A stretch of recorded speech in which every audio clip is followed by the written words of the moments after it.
Welcome to study for learn. আজকে আমি তোমাদের সাথে আলোচনা করব আর এক ধরনের অঙ্ক নিয়ে, যেটা হলো যে ঘন্টার বাজার সময় নিয়ে একটা অঙ্ক থাকে। তো চলো দেখে নেওয়া যাক অঙ্কগুলো কি কি আছে। দেখো এখানে প্রথম অঙ্ক হলো 3টি ঘন্টা যথাক্রমে 15, 20 ও 30 মিনিটের ব্যবধানে বাজে। যদি তারা সবাই একসাথে সকাল 11টায় বাজে, তাহলে পরবর্তী সময়ে তারা কখন একসাথে বাজবে? এটাই হলো অঙ্ক। এবার দেখো এই অঙ্কগুলোতে আমরা কি করব, আমরা বুঝবো কিভাবে। দেখো যদি আমাদের অঙ্কের মধ্যে ঘন্টার অঙ্ক দেওয়া থাকে আর ওখানে একটা কথা মানে একটা ওয়ার্ড যদি দেওয়া থাকে ব্যবধান বা অন্তর, এই কথাটা যদি থাকে, কি বললাম, ব্যবধান বা অন্তর, তাহলে আমরা কি করব? আমরা করব লসাগু। এবার লসাগুটা আমরা কার কার করব? দেখো এখানে এটা একটা সংখ্যা, এটা একটা, এটা একটা, এটা একটা, তাই তো? এবার তোমাদের মনে হতে পারে যে কোনটা কোনটার আমরা সংখ্যার লসাগু করব। দেখো আমাকে বলেছে সকাল 11টায় বাজে, তাহলে পরবর্তী সময়ে কখন একসাথে বাজবে? তাহলে একটা আমাদেরকে এন্ডিং লাইন টেনে দিয়েছে 11টা, তাই তো? কিন্তু পরে কখন বাজবে সেটা আমাদেরকে এই সময়টা সাপেক্ষে অঙ্কটাই লসাগু করে বের করতে হবে। তাহলে লসাগু আমরা কার কার করব? এখানে 15, 20 ও 30-এর। আশা করি এটা বুঝতে পারছো। এটা কি 15, 20, 30 মিনিটের, বুঝতে পেরেছো? তাহলে আমরা এখানে কি করে দেব? দেখো আমরা এখানে প্রথমেই লিখব 15, 20 ও 30-এর লসাগু। এবার লসাগুটা আমরা করি, তাহলে চলো 15, 20, 30। দেখো এটা কত দিয়ে যাবে? 5 দিয়ে। 5 3 15, 5 4 20 আর 5 6 30। এটা আবার যাবে 3 দিয়ে, 3 1 3, 4 নেমে যাবে, 3 2 6। এটা আবার কত দিয়ে যাবে? আমি এখানে 2 দিয়ে দিই, এখানে 1 নেমে যাবে, 2 2 4 আর 2 1 2। তাহলে দেখো আমরা লসাগু মানে কি জানি, এখানে এই উৎপাদক করে যতগুলো সংখ্যা আমরা পাবো সবগুলোর গুণ করতে হবে। তাহলে যদি আমরা এখানে গুণ করি কত পাবো দেখে নাও, 5 গুণ 3 গুণ 2 গুণ 2। তাহলে এখানে দেখো 5 3 15 আর 2 2 4, তাহলে 4 15 কত হলো? 60। আর আমরা এখানে লসাগুটা যে করলাম, এটা কিসের লসাগু করলাম? মিনিটের। তাহলে এটা কি হয়ে গেল? মিনিট। তাহলে 60 মিনিট হলো। এবার এটা যদি আমরা ঘন্টায় পরিণত করি তাহলে কত হয়ে যাবে? 1 মিনিট, তাই তো? 1 ঘন্টা, সরি, এখানে 1 ঘন্টা হয়ে যাবে। আশা করি এতটা ক্লিয়ার আছে। এবার আমাদেরকে দেখো বলে দিয়েছে সকাল 11টায় ঘন্টা বেজে গেছে একবার। তাহলে সকাল 11টায় যদি ঘন্টা বেজে যায় তাহলে পরবর্তী কত সময় পরে বাজবে? এখানে আমরা কত পেলাম? আরো 1 ঘন্টা এক্সট্রা পাচ্ছি। তাহলে 11-র সাথে 1 যোগ হয়ে যাবে, করলে কত হয়ে গেল? 12। তাহলে 12টায়। এবার দেখো সকাল 11টা যদি হয় তাহলে 12টা বাজলে কত হয়ে যাবে? দুপুর 12টা, তাই তো? তাহলে এটা কি হয়ে যাবে? AM না PM? PM। তাহলে আমাদের উত্তর কি হয়ে যাবে?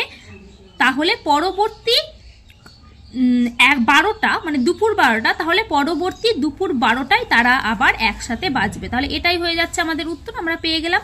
এটাকে আমরা সুন্দরভাবে লিখে দেব অতএব দিয়ে। বুঝতেই পেরেছো? তাহলে এই অঙ্কটা আমাদের ক্লিয়ার আছে, আমি এটা লিখছি না। এর পরের অঙ্ক আছে, দেখো 4টি ঘন্টা যথাক্রমে 15, 25, 35 ও 45 মিনিটের ব্যবধানে বাজে। যদি তারা সবাই সকাল 9টায় একসাথে বাজে, তাহলে পরবর্তী 72 ঘন্টার মধ্যে তারা একসাথে কতবার বাজবে? এই অঙ্কটা একটু বোঝার চেষ্টা করো। এখানে কিন্তু একটা জিনিস আমাদেরকে কমন ধরে নিতেই হবে, যেটা হলো আগের অঙ্কেও ব্যবধান ছিল, পরের অঙ্কেও ব্যবধান আছে বা অন্তর। এই দুটো জিনিস থাকলে আমরা লসাগু করব বলেছি, সেটা কমন। তাহলে এখানে বুঝতেই পারছো আমরা এখানে লসাগু করব। আর আগের অঙ্কটা যদি দেখে থাকো তাহলে ভালো করেই বুঝতে পারছো যে কার কার লসাগু করব। এখানে 15, 25, 35 আর 45 মিনিটের লসাগু করব। এবার দেখো এখানে আমাদেরকে অঙ্কটা একটু চেঞ্জ করেছে, সেটা হলো যে সকাল 9টায় যদি একসাথে বাজে তাহলে পরবর্তী 72 ঘন্টার মধ্যে তারা একসাথে কতবার বাজবে, তাই তো? তাহলে চলো এখানে আমরা অঙ্কটা কিভাবে করব একটু দেখে নিই। প্রথমে তো আমাদেরকে লসাগু করতে হবে, তো আমরা এখানে সিম্পলি লিখব 15, 25, 35 ও 45-এর লসাগু। লসাগু কত হবে দেখে নাও, 15, 25, 35 আর 45। এবার এটাকে লসাগু করছি আমরা। 5 দিয়ে দেব প্রথমে, 5 3 15, 5 5 25, 5 7 35, 5 9 45। এটা আবার যাবে কত দিয়ে? 3 দিয়ে। 1 5, এখানে 7 নেমে যাবে, আর এখানে 3 তিরিককে 9। এবার আমরা গুণ করব 5 গুণ 3 গুণ 5 গুণ এখানে 7 গুণ 3, তাই তো? তাহলে চলো এখানে আমরা এবার সবগুলোকে গুণ করে নিই। কিভাবে গুণ করব দেখো, 3 5 15, 15 3 45 হয়ে গেল। এবার 5 7 35, এটাও হয়ে গেল। এটাকে যদি আমরা গুণ করি তাহলে, এবার দেখো এখানে যদি আমরা গুণ করি তাহলে কত পাবো, 15 75। আশা করি এটা বুঝতে পেরেছো সবাই। এবার এটা কত পেলাম, এটা আমরা মিনিট পেলাম, তাই তো? এবার মিনিটকে যদি আমরা ঘন্টায় প্রকাশ করি তাহলে 15 75কে আমাদেরকে 60 দিয়ে আমাদেরকে এখানে ভাগ করতে হবে, তাই তো? যদি ভাগ করি তাহলে আবার কত পেয়ে যাব, 26.25 ঘন্টা। এটা আশা করি তোমরা সবাই বুঝতে পেরেছো।